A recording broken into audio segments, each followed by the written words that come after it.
Hello, folks. My name's Herbie Benson. I'm running for the office of State Court Judge for Tiffin County. Judge Mims, Larry Mims, has held that position for a number of years. He's retiring into this year, so I'm asking for your vote for that job. I feel like anybody that's asking for your vote, you should know a little bit about them. Uh, I asked Fun Channel to come and follow me around today so I can kind of show y'all where I came from, a little bit back about myself, my background with respect to that.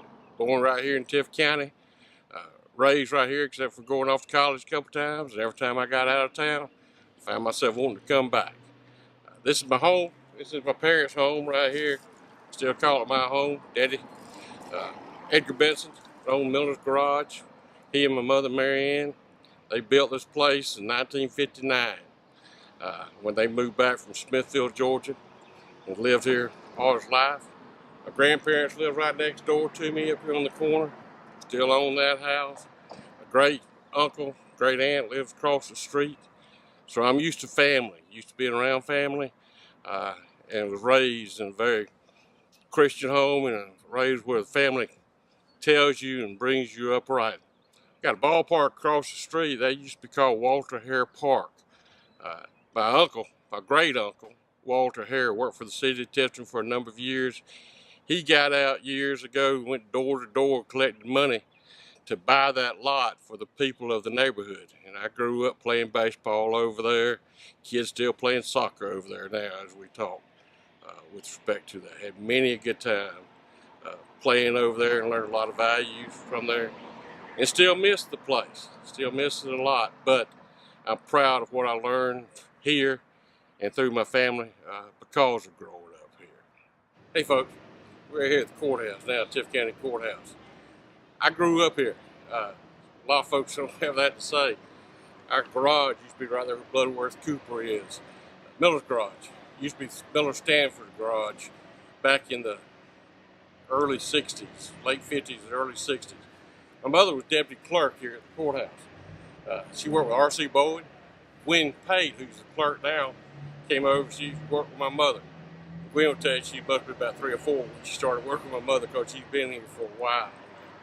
But yeah, I used to run across the street from over at the garage up to the clerk's office, see Mr. Cohen, Mr. Bowen.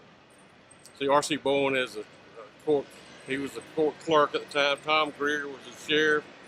Used to go up in the courtroom. Some of y'all may remember an attorney by the name of Hilton Hutchinson. Hilton used to take me there and let me pick juries, show me how to pick juries. So, at the time I was 12 years old, I decided I wanted to be an attorney.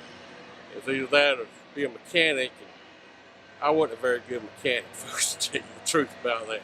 If I had to make a living working on cars, I'd have gone broke. So, between choice of that, I decided I needed to go to law school.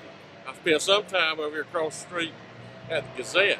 I went to ABAC, worked at the Gazette for a number of years, finished up at Georgia, came back here to the Gazette, worked for a while, met my future wife, Kim Harvey, realized that I was going to need more money than I was making at the Gazette if we were going to raise a family, so I'd go back to law school. And once again, that garage helped pay for that. My parents helped put me through law school on that time. But more than anything else, that garage gave me a lot of incentive. Every time I thought I was ready to quit law school, I'd think about going back working on cars and realize I was going to go broke. So I'd read another chapter and get through another year. So I've been raised around hard work. I can assure you, my parents taught me the value of hard work and made me appreciate it even more so. And I've tried to pass that along to my kids. Don't know if I've done as good a job as doing that as my parents did with me, but we're still trying to work through that. But as I said, I was raised right here in the shadow of the courthouse and the garage. Between the two of them, I think it's given me the values to help me become a better person, become a better lawyer, and I feel like it'll make me a much better judge. So I ask for your vote.